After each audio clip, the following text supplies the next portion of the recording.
예, 오늘은요, 오랜만에 그 구독자 사연으로 이야기를 시작할까 합니다. 이근 씨한테 메일이 왔는데, 여러분이 알고 계시는, 안녕하세요, 락스 리근드입니다. 이분이 아니라, 그냥 이름에 이자하고 근자가 들어가시더라고. 그래서, 편의상 제가 이근 씨라고 부르겠습니다. 그리고 바로 이제, 사연부터 시작하자면, 읽자면, 제목은 이겁니다. 바람피다 걸렸는데 다시 붙잡을 방법 없을까요?로 시작하는 메일입니다. 안녕하세요, 어머님. 많은 메일들을 받으시고 정리, 영상, 편집까지 하시느라 바쁘신 걸 잘 알지만 제가 딱히 누구에게 조언을 얻을 수가 없어서 어머님께 연락을 드립니다. 어머님께서는 연애 전문 유튜버는 아니지만 많은 경험과 지혜로 좋은 조언이 가능할 거라 생각해서요. 어플로 여친을 만났습니다. 그리고 그 어플을 통해 다른 사람들도 꾸준히 연락하고 있었습니다. 여차하면 더 나은 사람이 생기면 환생할 생각도 있었습니다. 그런데 여친을 만나면서 이 사람이 아니면 안 되겠구나 싶은 마음에 이 사람에만 집중하고 있었습니다. 그러다 여친의 친구가 어플 하다가 저를 보았고 여친이 제가 어플을 한다는 걸 알게 됐습니다. 불시에 핸드폰을 봐서 제가 자신을 만나고 있는 동안 다른 여자들을 만났다는 걸 알게 되었습니다. 지금은 연락하는 사람 없이 여친만 집중하고 있었습니다. 붙잡았지만 우리는 끝이라면서 잡으면 경찰을 부르겠다 했습니다. 어제 저녁에 있었던 일입니다. 이 메일이 4월 12일에 왔으니까 4월 11일에 있었던 일이죠. 제가 정말 잘못한 걸 압니다. 어떻게 마음을 돌릴 수 있을까요? 종일 울다가 시청자 사연을 듣고 현명하게 조언해 주시는 어머님이 생각나서 염치불구하고 메일을 송부해 드립니다. 라는 메일이었는데 뭔가 되게 난감하죠? 총체적 난국 같은 그런 느낌이라고 해야 되나? 그래서 어플로 여자를 만났다고 하는데 나도 어플로 여자를 만난 적이 있거든. 어플로 만나게 되면 보통 뭐라고 해야 되나, 내가 어플하면서 느꼈던 건 그거였어. 내가 살면서 어떤 사람의 카톡을 쌩깐 적이 없었거든, 연락을. 근데 어플하면서 여자 카톡을 내가 거의 처음으로 쌩까게 된 것 같아. 그게 보통 남자들 같은 경우는 좀 귀찮게 하는 사람들이 있단 말이야. 그래서 일부러 이제 이렇게 선 컷한다는 느낌으로 이렇게 씹은 경우는 있었지만 여자한테 내가 카톡을 씹은 적은 없었거든. 근데 이게 어플을 하다 보면 연락하는 사람들이 많아져. 문어발처럼 많아진단 말이야. 그러면 다 귀찮아져, 진짜 오는 게. 그래도 그제서야 이게 역지사지로 난 생각하거든. 그 다음에 알게 된 게, 상대방이 내 카톡을 이게 이유 없이 2번 이상 씹는다는 거는 나를 정말로 개 조수로 보고 있구나. 약간 그런 느낌이잖아. 진짜 귀찮으니까 씹게 되더라고, 나도 이제. 어떻게 보면 이제 그런 어플로 사람을 만난 거죠. 그죠? 근데 사실 뭐 저는 그렇게 생각해요. 옛날에도 얘기한 적이 있지만 남자와 여자의 관계는 굉장히 신기하고 오묘하거든. 그래서 시작이 뭔가 아무리 뭔가 이제 가벼워도 그 마지막이 진실한 사랑으로 결실을 맺게 되는 경우도 있고, 근데 반대로 처음에는 진짜로 아름다운 사랑으로 시작했지만 그 끝이 한없이 경박하고 천박하게 끝나는 경우가 있단 말이야. 어떻게 보면 우리 때는 그거였거든. 나이트클럽을 약간 그렇게 봤거든. 가벼운 만남으로 봤단 말이야. 나이트클럽 부킹은 어떻게 보면 되게 가볍지, 그지? 웨이터한테 팁 2만원씩 끼워주고 이제 오면 안녕하세요 이러면서 만나는 그게 가벼운 건 사실이니까. 근데 되게 재밌는 건 내 친구들 중에 2명이 나이트 부킹으로 결혼했거든. 한 명은 울산의 챔피언에서 만나서 결혼을 했고, 다른 한 친구는 부산에 여기는 연산동 아라비안이란 나이트가 있단 말이야. 그 불륜의 메카라고 부산의 불륜의 메카가 연산동 아라비안이라는 곳이 있는데 거기서 만나서 결혼을 했어. 그래서 한 친구는 그래. 한 친구는 부산동 연산동에서 결혼한 친구는 내가 맨날 한 번씩 이 친구 나한테 물어보거든. 걔 언제 자살한다 니나 이렇게 물어보고 있단 말이야. 힘겨운 결혼 생활을 하고 있고.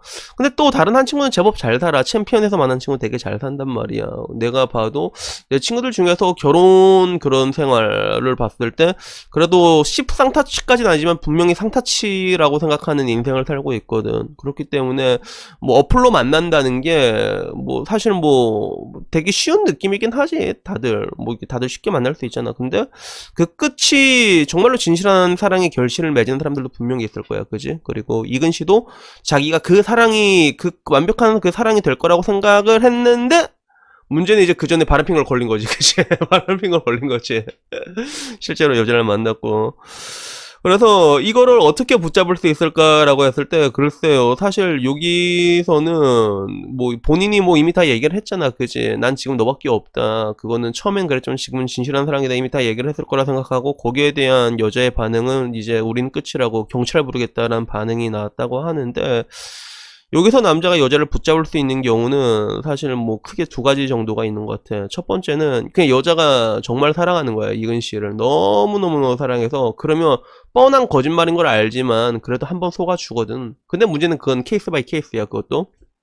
그리고 두 번째는 이근 씨가 존나 엄청난 수컷이라는 것들이지. 그러면 여자 입장에서도 아까우니까. 예를 들어 그런 거 되게 많잖아. 그 결혼하고 난 그 파리쿡에 사연 올라오는 그 만남들을 보면 아지매들이 남편이 바람핀 걸 알면서도 이혼을 못해.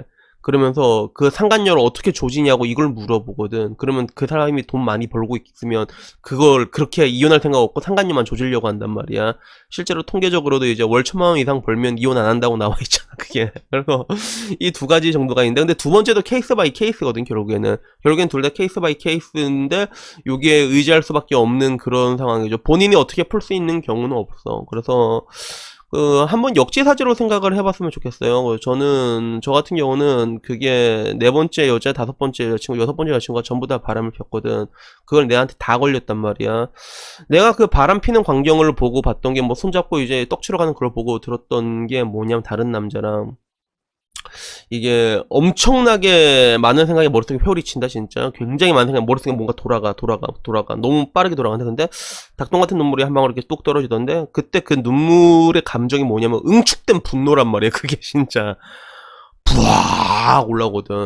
그래서 야 이래서 내가 그걸 겪어보고 느낀 게 이래서 그 치정극 같은 게 벌어지면 사람이 죽잖아. 사람이 사람을 죽이잖아. 그게 아 이래서 벌어지는구나 라고 생각했는데 이거를 뭐 본인이 그걸 저질렀다는 거예요. 본인이 그걸 저질렀다는 거예요. 그거를.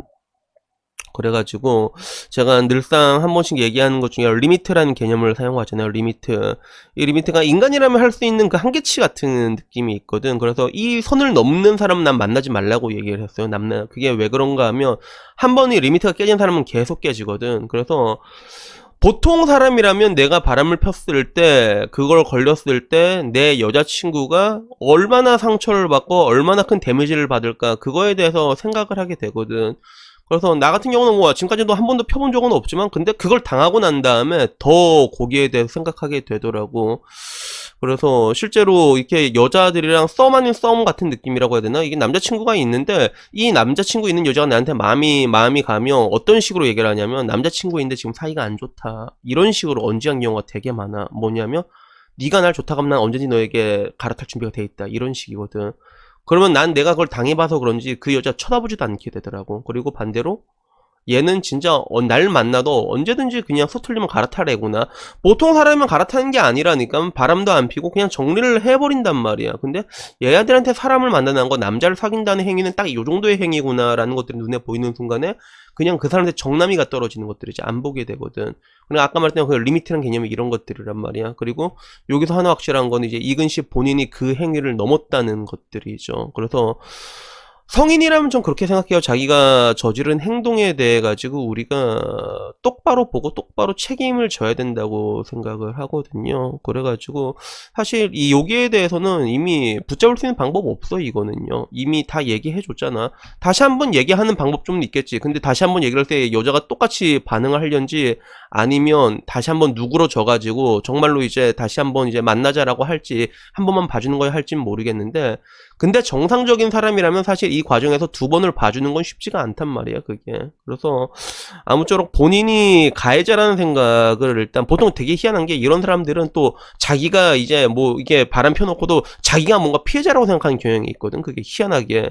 근데 본인은 정말로 이제 아까 말했던 그 리미트 한계치를 넘은 그런 나쁜 짓을 하는 가해자라는 생각을 이렇게 가졌으면 좋겠고 내가 굳이 이렇게 답도 안 나온 얘기를 왜 굳이 영상으로 찍냐 하면 내 유튜브를 보는 남자들이 굉장히 많고 남자들 중에서 이런 남자들이 생각보다 제법 많거든요. 왜 남자의 DNA 자체가 그런 식으로 자리 잡게 있게 되다 보니까 그런 사람들이 되게 많은데 근데 저는 그냥 여러분들에게 해주고 싶은 게 이 말을 해주고 싶어요. 그냥 애초에 그냥 이런 행동 그냥 하지 마. 그냥 하지 마세요. 하지 마세요. 근데 하지 말라고 해도 한 번 한 사람들은 기어이 계속 하더라고. 왜냐하면 내가 네 번째 만났던 여자친구가 결국엔 또 여섯 번째 다시 만났는데 또 다른 남자랑 떡을 치더라고, 기어이. 그래갖고 이 얘기를 하는 거거든요. 그래서 내가 여러분들에게 말하고 싶은 거는요, 이렇게 한없이 가벼운 만남 같은 거 뭐 별로 하라고 권하고 싶진 않고, 왜냐면 그 여자 입장에서 생각을 해봐. 여자 입장에서도 아쉬울 게 없다니까. 여자가 어플로 남자를 만나기 시작하면 남자를 만난다는 게 이만큼 쉽단 말이야. 그러니까 더더욱더 아쉬울 게 없는 사람인데, 근데 그걸 떠나가지고 그런 뭔가 그런 리미트를 한번 넘은 사람들 있잖아. 여자들 중에서도 그 사람들의 히스토리 같은 걸 나름 추적해다 보면 그런 것들이 보이는 경우가 있거든. 그래서 뭐 얘기 같은 거 과거 얘기를 하는데, 과거 얘기를 이렇게 자연스럽게 하다가 이제 좀 알다 보면 이런저런 얘기 나오잖아. 그러다 보면 자연스럽게 어쩌다 헤어져서 그러면 내가 나쁜 짓 했어 그러면 거진 그게 바람핀 거거든. 그게 거진 바람핀 거거든. 그래서 한 번 핀 바람핀 사람이 계속 바람핀다라는 건 아니야. 물론 이제 개과천선해서 이게 정착하는 경우도 있는데, 근데 문제는 나이가 들면 들수록 바람피는 건 점점 더 쉬워진다는 거예요. 그래서 저는 그냥 이런 얘기를 해주고 싶었습니다. 그래서 여러분들이 뭐 이 영상의 내용을 어떻게 받아들였는지는 모르겠지만, 뭐 제가 말하고 싶은 내용은 일단은 그냥 나쁜 짓은 그냥 애초에 하지 말자. 그리고 두 번째, 가벼운 만남도 웬만하면 지향하지 말자. 그리고 세 번째, 리미트 넘는 사람들은 또 웬만하면 만나지 말자. 한 요 정도로 취약이 될 것 같습니다. 여튼간에 뭐 오늘 이야기는 여기까지고요. 다음엔 조금 더 좋은 이야기로 찾아뵙도록 하겠습니다. 이상입니다. 감사합니다.